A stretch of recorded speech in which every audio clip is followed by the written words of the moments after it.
The legendary, beloved anvil-armed sailor of the seven seas comes magically to life in this delightful musical, starring Oscar winner Robin Williams as Popeye, who meets all challenges with the unshakable philosophy, I am what I am, and that's all that I am. Shelley Duvall is Popeye's devoted long-limbed sweetie, Olive Oyl, one of the familiar and lovable characters who joins Popeye in his adventures in the harbor town of Sweet Haven. Meet Wimpy and Bluto, and all the other cartoon favorites in this happy, tuneful, fun-for-the-whole-family movie. Yeah, notice the asterisk next to Oscar winner. The very bottom, in very tiny print, it says it's for Best Supporting Actor for Good Will Hunting. Yeah, not to be mistaken. Didn't get an Oscar for this. Pfui.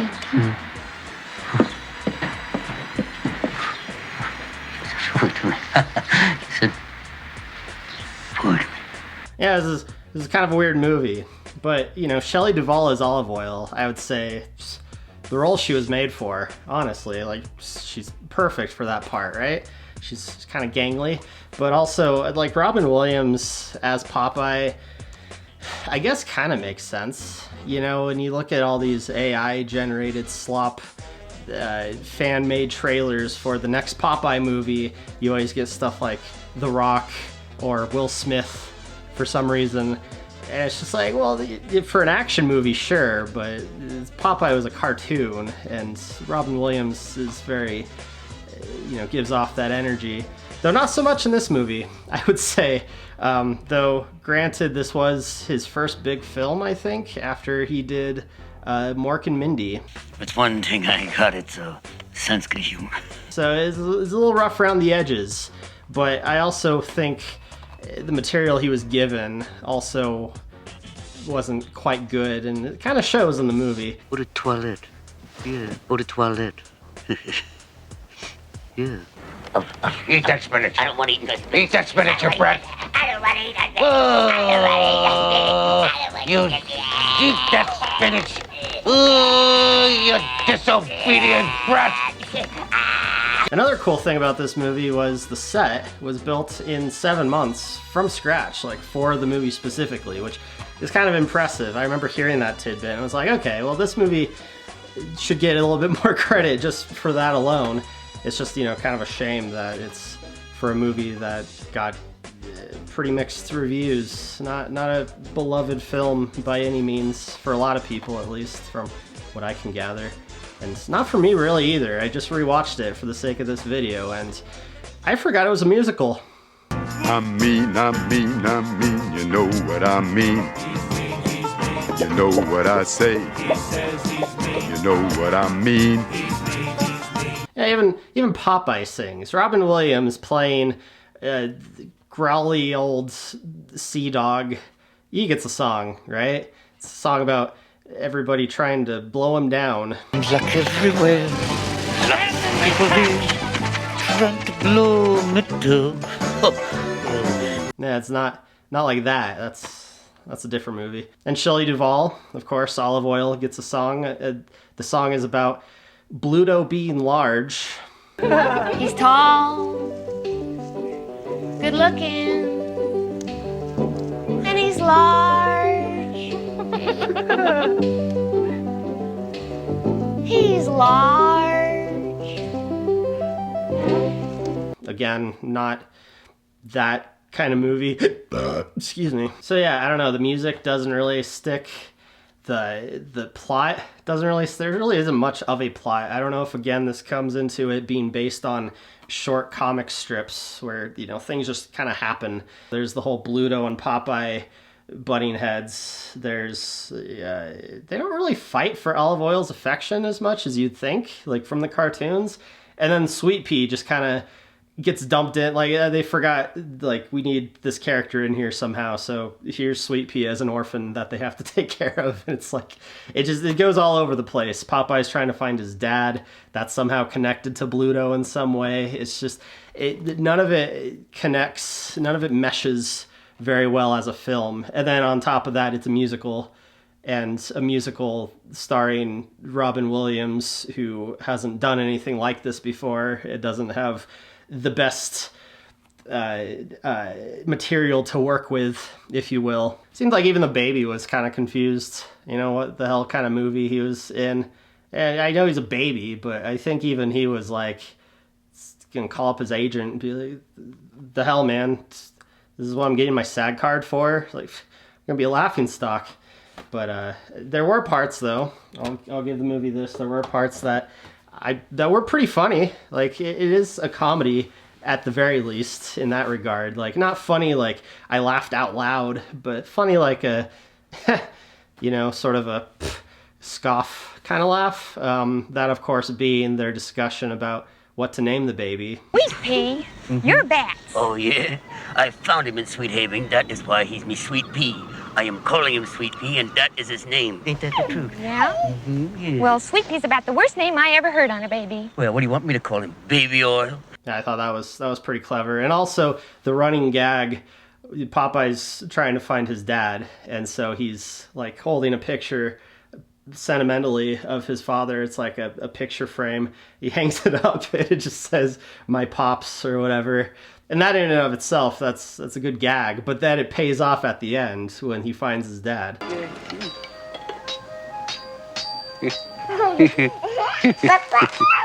So yeah, you know, those are memorable moments. But again, movie was very mixed reviews. The set apparently is still up and is now a tourist attraction. So there's that going for it. But it seemed like, at least to me, from what I had heard and from what I initially watched, it's not the best, which is unfortunate. Again, all the hard work they put into it. But then, of course, you have Genndy Tartakovsky. He comes in, the man you might know from Dexter's Lab, Samurai Jack, even. And hell, he did Hotel Transylvania, right? So the dude knows his stuff. He was going to do a Popeye movie, supposedly. And there's even like a little test reel that's on YouTube that you can watch right now. And it shows like this is how it would animate. This is the respect given to the animation of the old, that kind of slapstick, not rubber hosey per se, but very exuberant, exaggerated, that's the word. Very exaggerated movement. And it looks really cool. Got shut down in 2015, allegedly for creative differences. So who knows what that's all about. So the point to all this, I guess what I'm trying to get at is Popeye films are cursed. Everything is upside down. Everything is sunny side up. You know, like either it comes out and it's not great, or it looks like it's going to be promising and then it just gets shut down. So yeah, and then Popeye just entered public domain only last year. You know what that means.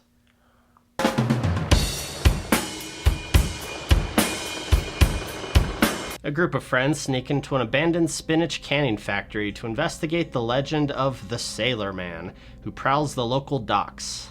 Yeah, the use of friends in this description here is a little suspect, and there are absolutely no docks in the film. So this dude wants to film a documentary on the old spinach cannery in town that tales tell is haunted by a deformed man who we just witnessed rip some dude's guts out. I've been doing research about the urban legend of the Sailor Man. They say he's still out there roaming the old docks, searching for something. They say he once flipped an elephant entirely by its own trunk. I actually like the costume for this. Like, it's ridiculous and very over-exaggerated, and also very obviously a rubber mask, but I don't know, it's kind of charming to me, right? You gotta be shitting me. It's kind of like a Dick Tracy villain. You know, and I say it's exaggerated, but not necessarily. Like, the blonde chick, for instance, like, her chin is almost comparable to Popeye's. It's a hell of a chin she's got on her. Before the spooks officially start, they meet up at a bar to establish some interpersonal drama between the characters. Like how the guy leading the documentary has a thing for this chick. Oh, I think it's a great idea. I'm curious, you know, about all the stories. Oh, you mean like the one where he punched the spots right off of a cheetah? These two are horny for each other, but the girl is playing hard to get. This girl has an abusive boyfriend who isn't invited to the cannery, but will show up later anyway, so the film can have more people to kill. I'll call you later, babe. And from here on, so will I. And, of course, there's the ever-important Wimpy cameo. We don't sell cheeseburgers here on IOUs. Get out of here. It's my favorite part. I'm also a big fan of the random drunken sailor who eavesdrops on their conversation. Sailor Man is real. And if you trespass in his home, he'll gut you like an old car. They say he snores so hard that it pulls the drawers out of his dresser. So place your bets on who's getting killed first. This random lady doesn't count, even though she gets one of the better deaths of the movie, I'll say. He somehow manages to rip her scalp clean off just by pulling on her hair. Yeah, it's pretty impressive. Almost as impressive as punching a tree into a perfect pile of firewood. I don't know if this is like a theme for current day films or maybe horror films that steal from public domain IPs. Are they still intellectual properties if they're public domain? Whatever. But the music, it's a horror film where the music is like a very mellow vaporwave.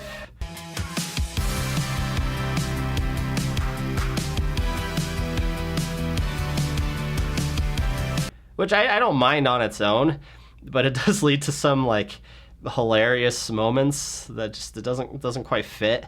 Like where Popeye's supposed to be menacing, and here's some vaporwave.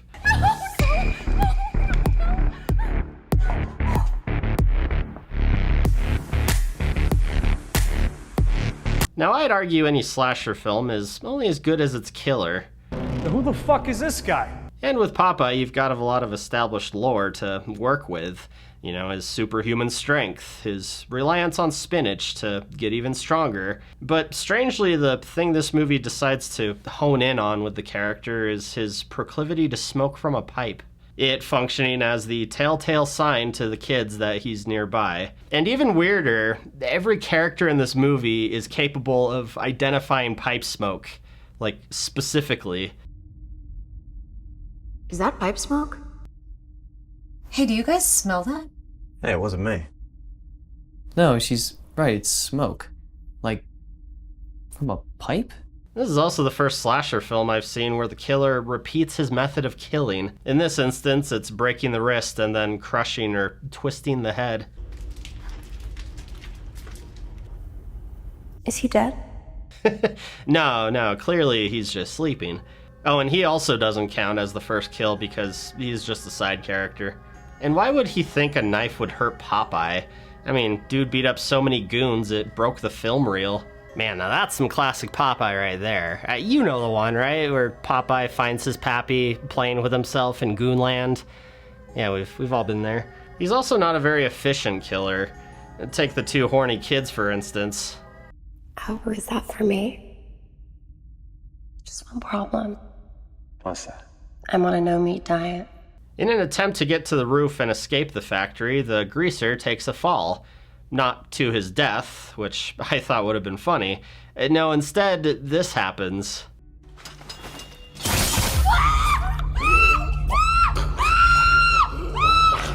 And you know the best part about it is the killer had absolutely nothing to do with that. Sailor Man is real.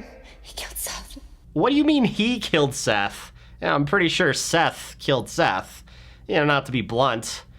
Like fucking Rebar. Man, I really want there to be a slasher horror film where the killer doesn't even kill any of his victims. They're just all a bunch of fucking klutzes who accidentally off themselves, and the killer has no involvement whatsoever.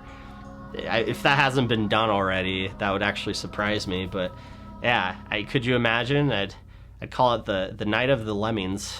And it doesn't end there, because there's a scene later where the abusive boyfriend shoots Later Babe.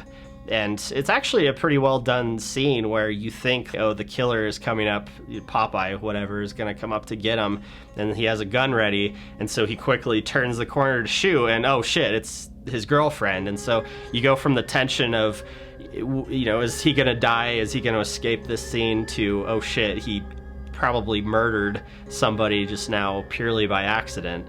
And plus there's the irony of him being an abusive boyfriend accidentally shoots his girlfriend while running away from a mutated sailor, if you will. So again, killer had nothing to do with it whatsoever. But at least in that sense, it's less hilarious and more dramatic. Probably, I'd assume, what they're going for originally. Certainly a better thought-out kill than this chick's death. And get a room, you two. So halfway through this movie, I started wondering why they didn't make it a found footage film. The plot is set up like it should be, you know, the whole indie documentary angle. Hell, you even get a few glimpses of Blair Witch B-roll from time to time. Though I guess if it were found footage, then a rebar through the torso would have been survivable. But the bigger goal with this documentary they're filming is to, I guess, figure out why the cannery shut down in the first place. Which they do find. Uh-oh, Scoop. I think we found something. So Scooby-Doo exists in this universe, but no one's put together the absurdity of a sailor haunting a spinach cannery. I mean, they come to the realization that the spinach was contaminated, and the wealthy owner of the factory had it covered up. And then at some point, Popeye showed up and had been transformed from said spinach, I think. So was he the one who wrote all the ominous messages then? When you smell the smoke from his pipe, he is near. He will kill you if you show fear. I mean, thank God these guys are here, because I sure as hell can't read. He is Popeye the Sailor Man. Every kid that's grown up in this town knows that rhyme. Yeah, every kid knows Popeye. He uses live rattlesnakes for condoms. There's a scene where the two lovebirds find where the Sailor Man's been living and uncover more of his story, like how he was a real sailor. It's the Sailor Man. Well, on here I thought he just wore those outfits to look cute. Also that he had a lady friend named Olive Oil. Boy, what a stupid name. She was a worker at the cannery who tried to rat out the company's lack of safety protocols, but mysteriously went missing. We need to get out of here. We need to expose the fuck out of this place. The lies, the contamination. The poorly placed piles of rebar. It's here that it becomes pretty obvious that Olivia is actually Popeye and Olive Oil's, well, Sweet Pea. The movie doesn't reveal that here, but it became pretty obvious at this point. I mean, let's be honest, they weren't trying very hard with the name alone. And look how casually she just shuts the door on him here. The very flimsy, like, not at all capable of stopping a killer from breaking through door. And why is there a random beam that just says, "Do you feel smart?" I mean, well, now that you mention it. We eventually do get the official reveal that Olivia is the birth child of two cartoon characters from the 1930s, when boyfriend shows up to pick a fight.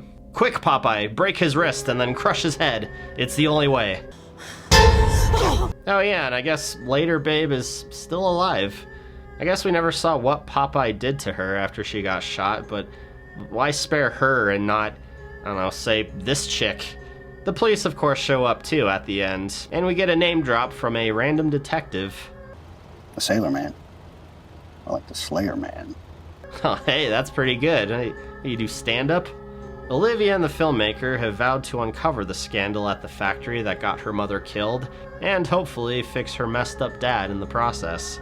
Yeah, at this point I'm pretty sure the main character is probably reconsidering just how attracted he is to her. The only loose end is the owner, who's been trying to get the place bulldozed. But fortunately for Popeye, he does all of his business calls in the abandoned factory. Get your filthy paws off me, you freak! I am what I am.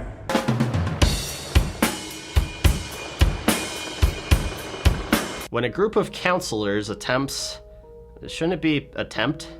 I guess it works both ways, to renovate an old house into a summer camp, they are haunted by the legend of Popeye. Now this one's interesting because the description you're given is entirely wrong. These kids aren't counselors, as far as I can tell.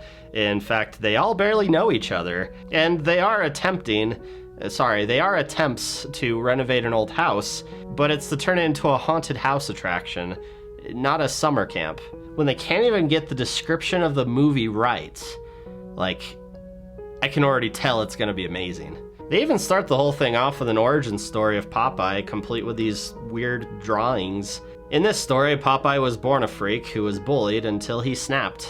The child had told his parents everything, so they did the only thing they could think to do. They put him in the basement. Ah, yes, of course, the basement. It's the only way. An angry mob comes by to burn the place down, and the freak breaks free, runs off to Crystal Lake, and eventually dies. Yeah, so where the hell do they come up with these origin stories? That's what I want to know. Oh, and Popeye's real name in this is Johnny. What a stupid name. It's another one of those British horror films, and I'm only slightly confused by the accents. Jesus, Cherry. I thought it was an opportune time, get all the eeks and ahs out of the way before going to his house. For real, is it the accent that's making her so hard to understand, or is it the Botox? The current owner doesn't know what to do with the house, as there have been so many disappearances in the area. And I think that top is meant to be lingerie, not something you wear out in public. Oh, right, this is a horror film after all. The only film genre that comes up with stupider reasons for characters to have sex than pornos do. These chuckleheads are just the appetizer, though. I guess horror movies like doing that thing where you open with a random group that gets killed before moving on to the main narrative. I don't get the music in this movie, especially like the theme. This is kind of the same. I didn't bring it up when I talked about Mouseboat Massacre, but the music was just really, I don't know, bad. Like there's this weird like whistle that was in the soundtrack, was very prominent in the soundtrack, and it just didn't sound good, which maybe with a horror film it doesn't have to sound pleasing to your ears, I suppose. But it kind of stuck with me, but in the wrong way, right? And this one's kind of the same thing. It's just the weird bits and pieces here in the music, especially like distorted yo-hos, I think is what they are. Which is funny because Popeye's a fucking pirate now. Like, it doesn't quite work. And again, it just sort of sticks with me. Like, that's what I think. That's what I hear when I think of this movie now. That whistle is what I hear and think of when I think of Mouseboat Massacre. If I ever, again in my life, think about that movie, it's these weird, just earworms. The main story revolves around this girl, whose parents are going through some financial troubles.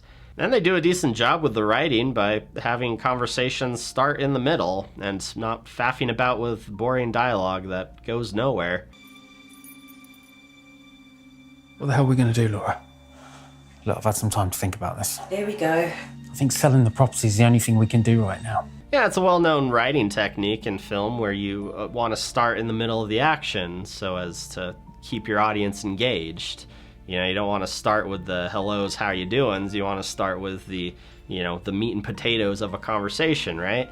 And this movie does do that. In fact, it might do it too much. Yeah, but it's not that simple, is it? Look, I'm not going to say anything because I like you, Dylan, but... Like, to the point where it feels like we're missing something. Blondie here is wrangling up a few acquaintances and her boyfriend to go to the family-owned spooky house with the Popeye hauntings and turn it into a legit haunted house attraction. Yeah, no, don't get too excited, though, because as far as, like, a horror movie about a haunted attraction actually being haunted, it does, no, we don't even get close to that happening. But also, amongst these characters, right, there's a lot of drama and interpersonal connections, so pay attention. You've got main character Blondie and boyfriend, also her best friend Brunette, who's dating Skinhead. There's Blondie too, who doesn't have any significant other, but Stoner here has a thing for her. And also the Skinhead is seeing a side hustle called, oh hey, it's Phoenix from Mouseboat Massacre. Oh, and would you look at that, they were both produced by Renee August and ITN Studios. Yeah, that explains a lot. So the kids aren't staying at the house they're renovating. In fact, there's a perfectly nice cabin that they get to hang out in for the whole movie, complete with a hot tub. Of course. What I don't get is the hot tub was meant to be a surprise for the people who volunteered when they got there.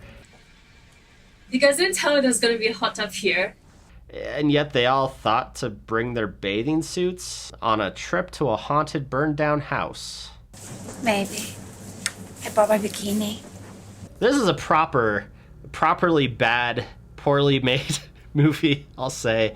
You know, the other one you could say has its faults and is, you know, it's rough around the edges. But no, this one actually technically, on a technical level, is not great.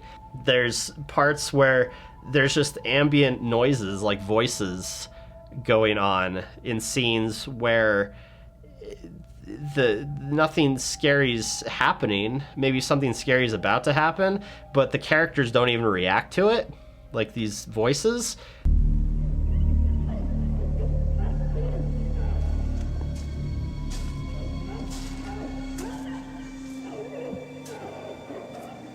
So it's hard to tell if it's supposed to be part of the soundtrack or, you know, like, I don't, what is it, right? Because there's no other music accompanying with it. So I couldn't put together if this is something they should be hearing but don't react to, if it's just something we're hearing, but then where's the rest of it? Like, shouldn't there be music here as well? As this is very strange. I've never encountered bad sound mixing before. Maybe it wasn't bad sound mixing, maybe it was intentional, but it stood out, which is something I assume you wouldn't want when it comes to audio work for a movie. Despite what these dorks are here for, I don't think we ever see them actually renovate this house, much less go inside. Yeah, it's just the same stock shot of it from the outside. Now here's where the movie gets really spooky, all right? So the movie, the film starts in the morning, right? Before the sun even comes up, early morning. And you saw the parents at the house, you know, sitting in that room, just talking about keeping the abandoned house, selling the abandoned house, whatever. But now it's been a full day. We're now at night of that same day. Cut back to the parents, and they're in the same exact spots in the same damn room, talking about the same damn house. Yeah, I think the real horror of this movie is that these parents never actually get to leave their set. Yeah, it's truly, truly terrifying. From here, it's your standard kids in the woods being horny and getting murdered fare. Just, you know, with Popeye involved. What was that? My erect nipples tell me that the screams came from this way. This movie doesn't utilize the full potential of Popeye as a character, you know? Like, at least the last one, they had the spinach factory. They even utilized pipe smoke, right? Because Popeye smokes a pipe. In this one, actually, the new telltale sign that Popeye is near is fog. The existence of fog, I guess, is all it takes to be like, oh no, here comes Popeye, Johnny, here's Johnny. Which is funny because doesn't this take place in somewhere in England? Like, fuckers everywhere then, right? I don't know. What the fuck are you? So I guess since I talked about the other movie's costume, this one, not a rubber mask, which is disappointing. It's a guy with burn makeup on his face, so yeah. There's also this crazy lady who's just acting the shit out of all of her scenes. It's you. Yeah, you're the one. He's coming to get you.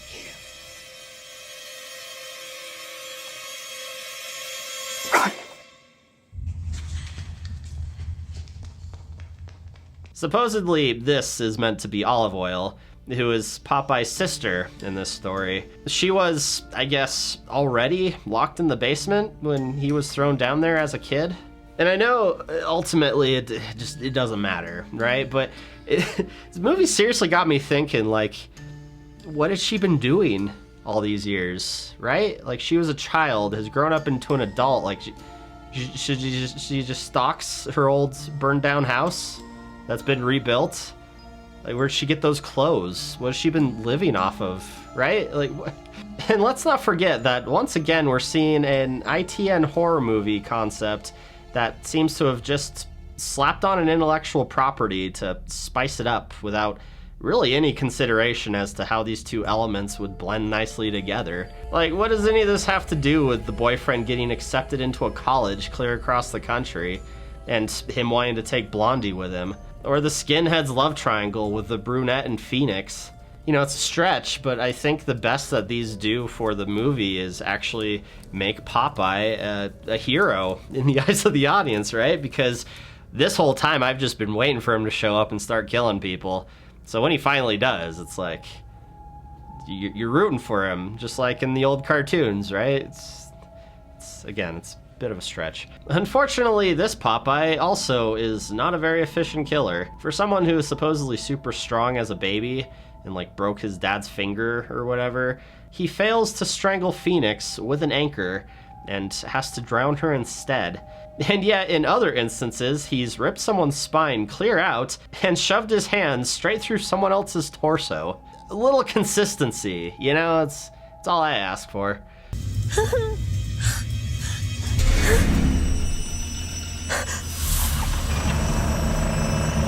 Hey, it's Popeye the Tractor Man. Where the hell did he get that? The editing of this movie is also, like I said, on a technical level, this movie has flaws, and editing is just not good, but in interesting aspects. It's not like, you know, obvious, like, oh, well, you should have known better than to cut things like this. No, there's weird things like, there's two cars that are going up to the old cabin or whatever in the beginning of this movie full of the characters, right? And one of them almost hits Fisherman.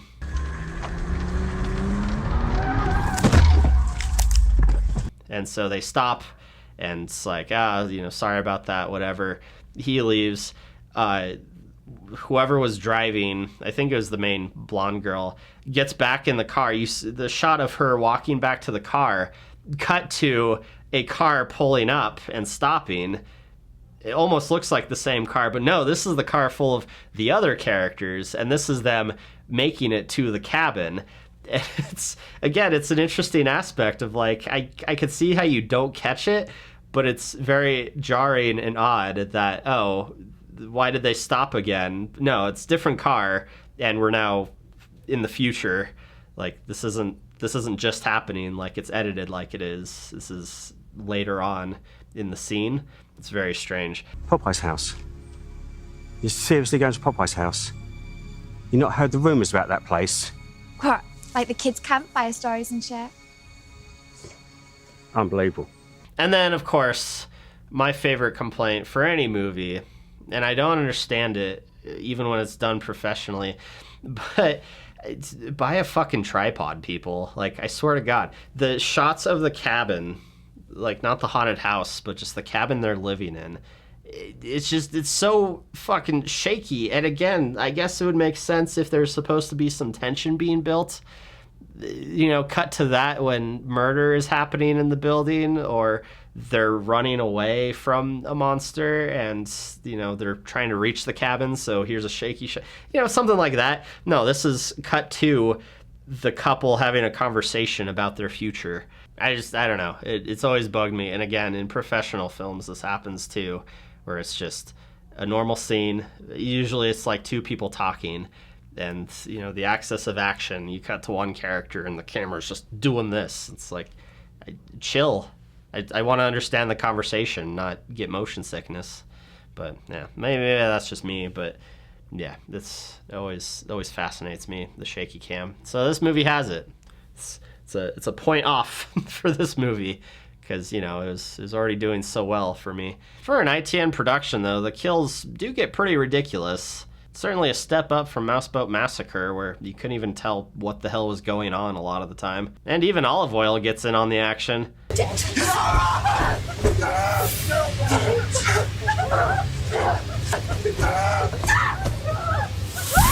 Oh no, not the bucket of acid. Yeah, why did she scream so much when, I assume, gasoline was poured on her? And also, why was Blondie's response to saving her boyfriend to pour gasoline on the attacker? Yeah, it's not like she had a match on her or anything. It was just gonna light her up right then and there. Now that does happen, but it happens later. Oh, and I guess I should mention the parents do eventually get out of the house in this movie. I mean, how else were we gonna learn the mom was a witness to Kid Popeye's actions and was part of the angry mob that burned his house down? He then started haunting the dreams of those involved, and owning his old house was the only way to stop the nightmares from happening. We decided to to go in alphabetical order, with last names first, over who owned the land. Julie Astor was up first, and then she died. And I was next. My God, the plot is literally just Nightmare on Elm Street. It wasn't enough just to shoehorn an old cartoon character in. No, you had to steal the plot of a popular horror franchise as well. And here's another ridiculous death. This time it's Dylan's mom, and I only know that that's his name because she shouts it nonstop. Dylan! Dylan! Dylan! Dylan? Dylan? Dylan? Wait, yell it again. I think he'll hear you this time. What makes her death ridiculous, though, is more the pacing of it, the circumstance of it. I know, you just have to watch it for yourself, I guess.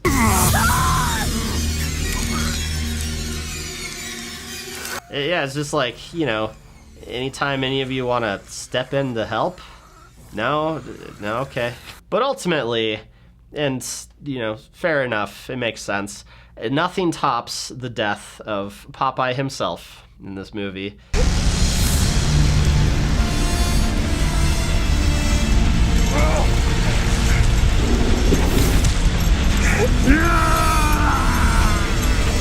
Just the intense music and the slow-moving tractors. I can't. It's too good. It's an Austin Powers bit, right? We all know it. We all see it. But they used it to kill the monster in their movie. Just the most dramatic thing they could come up with. And on that day, she became a woman. So everyone lives happily ever after. Well, at least the boyfriend does, because he finally convinced his girlfriend to move with him when he leaves for university. So you're gonna come stay home with me? Jesus, man. Her mom just died. Oh, but wait, we're not done ripping off Nightmare on Elm Street. Tara. Tara.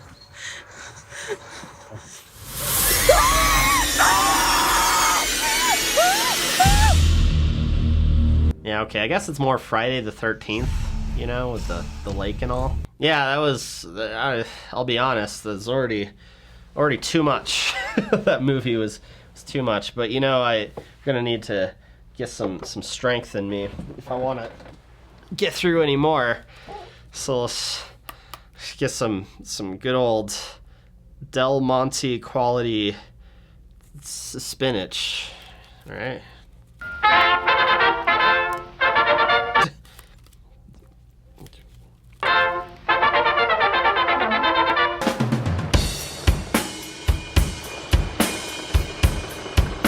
Olive Oil and friends go on a camping trip, which turns into horror as a meteor transforms Popeye into a killing machine. Yeah, see, now we're getting some science fiction involved here, huh? You know, at first I'm like, oh my god, this is gonna be terrible, but it grows on you, you know? The movie starts off with a disclaimer that everything you're about to see is based on real events. It's hilarious. I mean, I always wanted there to be a movie that starts off with a quote, or, you know, the little disclaimer that's like, this movie is based on true events, ellipses, probably. You know, that's, I guess we're almost there. I almost got that movie. Right out the gate, we're blessed with some top-notch acting. And these group of kids aren't going camping just anywhere. No, we're camping on the West Coast. Or at least we're tricked into thinking this is somewhere in Northern California, but believe it or not, the movie was shot on location in Scotland, of all places. But all this is just to say that the movie's basically more kids in the woods getting murdered action. You'd think a boat, or maybe like a dock, would be a setting for one of these, but at least we got a beach in this one.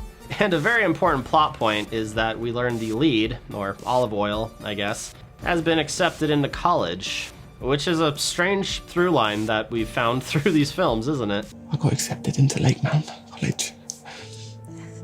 Yeah, you know, and when I think of Popeye, I often look back to the transitional period, that auspicious moment between high school and college years. It might have something to do with the chain smoking and indiscriminate scatting.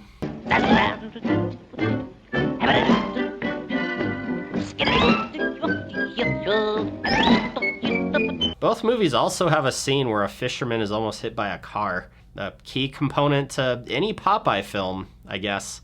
Does I look like a cowboy? No. I am what I am. And why stop there?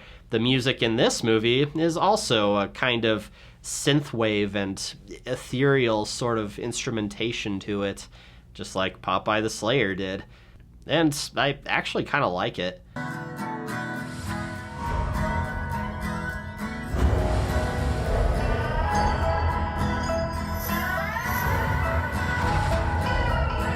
So Olive Oyl here is a science savant, right? So it isn't too far-fetched to think that this fact would be important, as the plot is driven by a meteor shower. But no, the two things don't mix in any significant way. Actually, it's Halley's Comet, but with meteors striking Earth. Yeah, if only we had a science nerd to explain that one. I actually like the main characters' chemistry with each other in this movie. They do fall into kind of the tropey area, but they act like they want to be around each other, you know? Or in this movie, at the very least. So this has got to mean something. What's that? I think I cut myself. And it goes into the dialogue, too, I feel. There's a lot of awkward sort of teenage dialogue, but it almost seems like that's what you would get genuinely from these people, who probably aren't teenagers, but still, we get the idea, right? It seems like genuine conversation, almost like it wasn't scripted, though I somehow doubt that. Maybe it's the comet. Yeah. Before you know it, she becomes a monster. She starts fighting everyone. Like that chick from Alien! Fucking good movie, dude. And then, of course, I say this whole movie, honestly, is a lot of oh, well, this is kind of cool, but then they did this. Oh, this is neat, but then there's this scene. With the whole characters having great chemistry and the characters being believable and, wanting to actually be around each other, acting like they actually want to be around each other. You then get two bullies who just hang out on the beach trying to beat the shit out of people. I'm not quite sure what their deal is. What are you doing? Skiz, look! That's all they do, and I guess, again, extra murder fodder. Why not? But who are they? Why are they? Just why are they? Don't know. What we got here? Aye. Looks like we got ourselves a sailor boy. So where does a murderous sailor with a wicked stigmatism come into play? Well, the fisherman, who looks like my late grandfather, ends up accidentally smoking a piece of the fallen meteor. And it's not great. And I don't mean because he begins killing indiscriminately. Nah, I mean because they decided to make his face a computer-generated abomination. It looks like early stage AI, where everything is where it should be, but it still looks like it doesn't belong there, you know? It's hard to explain, but it's also hard to look at, so I guess it evens out. And this movie loves their lingering medium shots on the thing, my god. Yeah, at least the deaths in the movie rely on more practical effects. Like Olive Oyl's brother after he gets put in the dip. Yeah, it's pretty neat. It's cool looking. That's impressive. But when you utilize CG, it not only takes the enjoyment out of the practical effects, but it burns itself into your brain with just how wrong it all looks. It's scenes like this.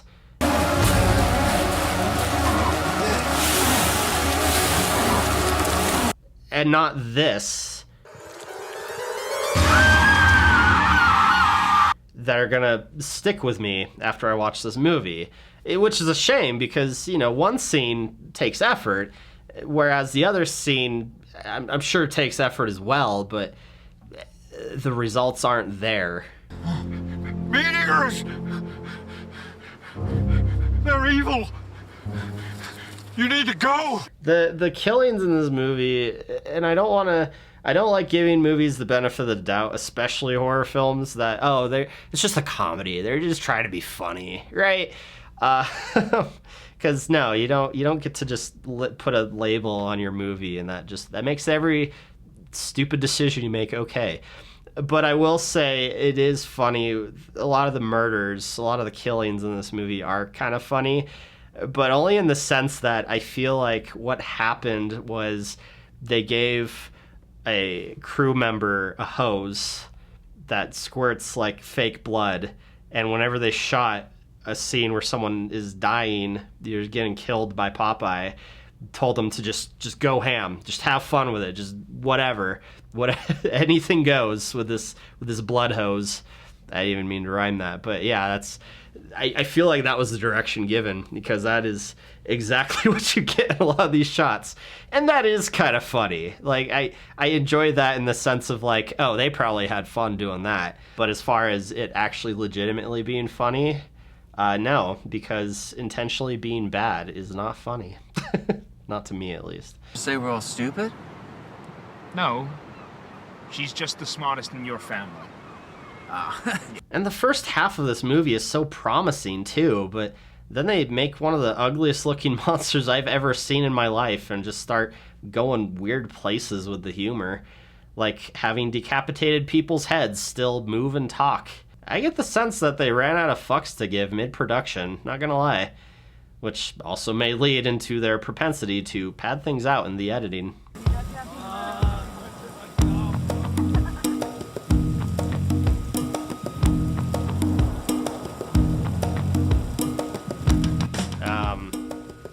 Cut? Oh, and you know what? I lied to you earlier. Olive Oil's genius does, in fact, come into play later on in the movie. Yeah, her MIT-worthy knowledge tells her to use a chunk of molten hot meteor to power a crazy old guy's comically large saw blade he conveniently had laying around. And the whole time this is happening, her brother's girlfriend, who I believe the movie forgot to kill off, honestly, crawls around in the dark, where Popeye also is somewhere. Like, the shots give no context of where they are in relation to each other. It's literally this black void. I'm assuming in order to make the background of the CG bits easier to make. The editing in this movie is seriously just everywhere, like all over the place. I thought Popeye's Revenge was bad, but whew boy. And in a lot of the cases, it seems like they just forgot to stop filming. What do you do? What do you do with a drunken sailor? What do you do? Cut. I get the sense that a lot of it was like post-production. They couldn't bring people back or get the location back, get the exact shots. So they just had to use whatever they had, and a scene showed up that they realized they didn't cover with the shots for, and so just in the editing room they had to cobble something together. That's what a lot of it feels like, honestly. My favorite one, though, of course, being when the shot of Popeye stomping through the woods chasing the brother, and I'm almost certain, I'm positive, I haven't edited everything together yet to see if I'm 100% right, but I'm almost positive it just keeps cutting to the exact same shot of their actor stomping through the woods, just with the framing of it slightly closer or farther away, and the coloring just slightly adjusted to make it look like it's a different shot. But no, it's like he goes between a couple of trees, goes off to the right of the screen, just cut to the brother running, cut back to Popeye, just same fucking movement, just little tweaks here and there to make it seem slightly like it's a different shot. Again, almost like they're like, oh shit, we only have one shot of this happening, but we want to drag it out, which I must have been their tagline for making this movie, just drag every fucking scene out.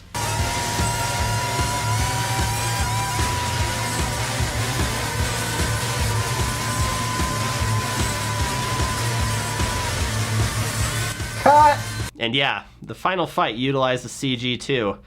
And man, what's there to say about the final showdown between Popeye and Olive Oil? It's just something else. My favorite part is how the blade isn't even spinning and some of the close-ups of her screaming. No. My actual favorite part is the credits. And not even like that. My favorite part is when it's over. No, my favorite part is in the credits where they give credit to Ferris Bueller's Day Off and The Breakfast Club.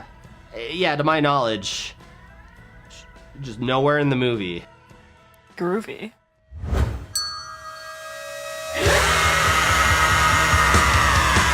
Yes, please tell me what I've been watching, because honestly, I have no fucking clue. It's also worth noting that the movie ends with this setup for a sequel, which is still in the works and will feature not just Popeye, but also Betty Boop. And Tarzan, why not? You know, by the looks of it, they at least kept the CG makeup off of him. They still don't know how to pace a shot, though.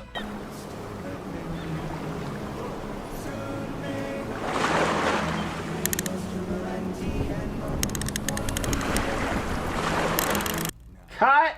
But I'm not even gonna touch that one, right? That's all I can stands, and I can stands no more. So what's the verdict? What do we think of all these movies, right? I mean, me personally, obviously, Popeye's Revenge? Yeah, that was Popeye's Revenge. No. Popeye the Slayer, that's what it's called. Popeye the Slayer. They all have horrible names, honestly. It's a stupid movie. I'm gonna say that about all of these, but Popeye the Slayer, I did it again, is, I don't know, it's the fun kind of stupid. I don't know, it's competently made, right? Like, the people were trying to make a legitimate film, and I'll get into that when I talk about the other movies, but you know, it's like, yeah, it's dumb, the premise is dumb, the plot and everything is dumb, but you know, you don't get like the boom mic in the shot, right? Okay, mine isn't. You know, you don't see a stage, you know, crew member, stage crew, different kind of production, but you don't see a crew member in a shot. You know, it's competently made, and I enjoy that. I enjoy films that they knew what they were doing, regardless of the outcome.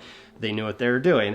And that especially goes for the costume. I think, hands down, of all the three films, this one has the best costume. It's exaggerated, like it should be. It looks ridiculous, yes, but, you know, in the right light, it looks menacing. Like, that's a great rubber mask. It's ridiculous, but again, it's stupid in a fun way. And at least with this one, I feel like I should bring this up after talking about the other two, but at least this one did something with the source material. It's not just, here's the plot, now go watch them kill people. It's like, there's a story here, there's intrigue. Olivia's whole plot, what's going on with the factory. You know that there's a spinach factory, but you don't know about the whole idea of contaminated spinach, or where olive oil came from, what happened to her, kind of thing. It takes the elements and plays with them instead of just letting them loose without any narrative interconnection, I guess. I don't know. Am I making any sense? Then that brings us to Popeye's Revenge. Good old, whatever that production company is. I looked her up. Her name's Atlanta, believe it or not. I wonder if she was named after a city, actually, an American city. Maybe that was the joke from Mouseboat Massacre. And she's a porn star, which actually kind of explains why in both these movies now she's the only one who shows, she gets her baps out, as the Brits would say. Do the British say that? Baps? They call them, I don't know. Anyway. But yeah, also just like Mouseboat Massacre, they took a horror script, an existing horror script, in this case, fucking Nightmare on Elm Street, and then just threw a pre-existing character in the plot. Right? Though at least this one, it seems like they were taking a page from Screamboat with that whole introduction, the cartoony bits. It doesn't play out as well. It's not like the animation was made to look like an old Popeye cartoon. See, that would have been more interesting, even though it's still a really dumb story. But it's interesting that Screamboat did that. They had Mouseboat Massacre that didn't do that. There's literally there was a plot for what the monster was and why, but it's read off of a Wikipedia. So at least they did something with this. But yeah, just like Mouseboat Massacre, you get all this interpersonal drama, these demons, these characters with, you know, feelings and relationships, and then that just goes out the window once the killing starts. Essentially, Mouseboat Massacre was worse. At least in this one, you have the boyfriend girlfriend get together. The boyfriend's like, "Oh, you finally get to go to college with me." Haha. both of our parents are dead. At least you have that, but all the other stuff, the inner drama, that doesn't amount to anything because they're getting killed. So they don't care about that shit anymore. So just what the point to that was, I don't know, but it kind of, there's kind of a build up. You get sort of an interesting view, an interesting take on a character, an interesting way of telling the story with the hand-drawn stuff. Probably it wasn't even hand-drawn. If it was, I hope they paid them very handsomely for doing all that work. But then there's just nothing, and then the killings happen, and it's like, okay, this is interesting again. There's like a lull where they try to build. They're good at doing that too, which is why I feel like it is a pre-existing horror movie that they take for these films, because there's actually some interesting drama going on. There's some fun build-up that you think would lead to something involving the murders and the monster involved, but no, it doesn't. So it's like script, IP, just slam them together. So I'm looking forward to their next one. It'll be great to see what they do with it. Shiver Me Timbers. Yeah, that one gets a point deducted just for the title alone. I mean, unless Popeye has said Shiver Me Timbers at some point. I'm not a Popeye aficionado. I've watched the cartoons. I know his whole shtick. I don't think it wasn't Robin Williams never said that. That's for damn sure.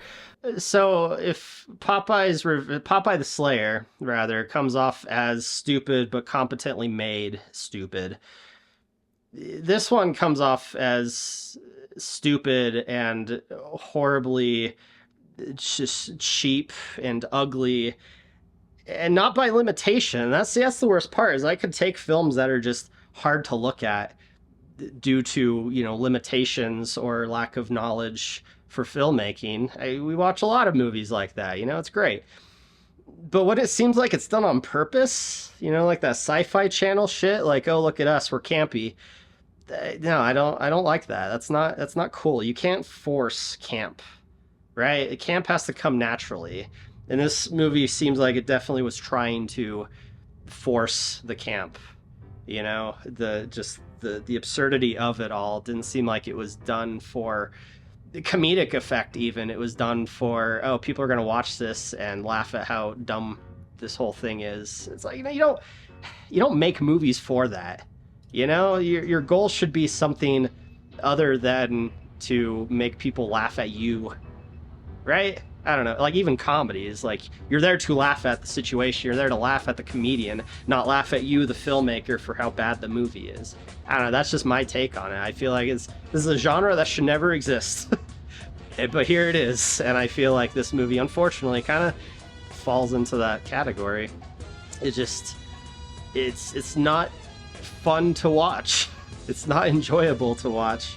I just realized there's a broken shark fin in these shots. Check this out. Speaking of sailors, am I right? I got it for Christmas, and also Jaws comes out and you can put them on this little display. You attach them to this little tail, which is why there's weird baby blue colors and stuff, because you're not supposed to see it. So we're displaying the whole thing put together. I don't know what you're supposed to do with this though. Also, the top fell off. I think it's behind all the DVDs. So yeah, that's an eyesore. It's gonna bug the shit out of me now for the rest of the video. Where was I? Yeah, where's Bluto on all these movies too? There's Popeye the Slayer. They had sort of Sweet Pea. I mean, her name's Olivia, but it's kind of that, you know, they have a kid sort of idea. Where's Bluto? You know, where's the bully? I mean, I guess even with Steamboat Willie, there wasn't a Pete. Well, there was a Pete in that the one I liked out of those three. Screamboat, I think was what it was called. That one had a Pete. Not necessarily the same idea of Pete, but yeah, name a character Bluto. Especially these movies that are, you know, being dumb and know they're dumb. Why not have a character named Bluto? That's what I'm saying. But yeah, after all said and done, of the three, I'd have to say Popeye's Revenge, obviously, is the only one I've glazed for being competently made and enjoyable to watch, and taking that idea of Popeye and making it part of the story instead of putting it in a story. And speaking of characters that are mysteriously missing from the Popeye lore, that movie, Popeye the Slayer, at least had the common sense, the common courtesy even, to have a wimpy cameo. You know? Slackers represent. So those were those movies. Popeye's... I'm not even gonna bother. You know the ones. You know which is which, I'm sure. Which one did you guys like? Let me know. Comment below. Like the like button. Thumbs down button even. It's there. Subscribe if you haven't to get more of me rambling. And thanks for watching.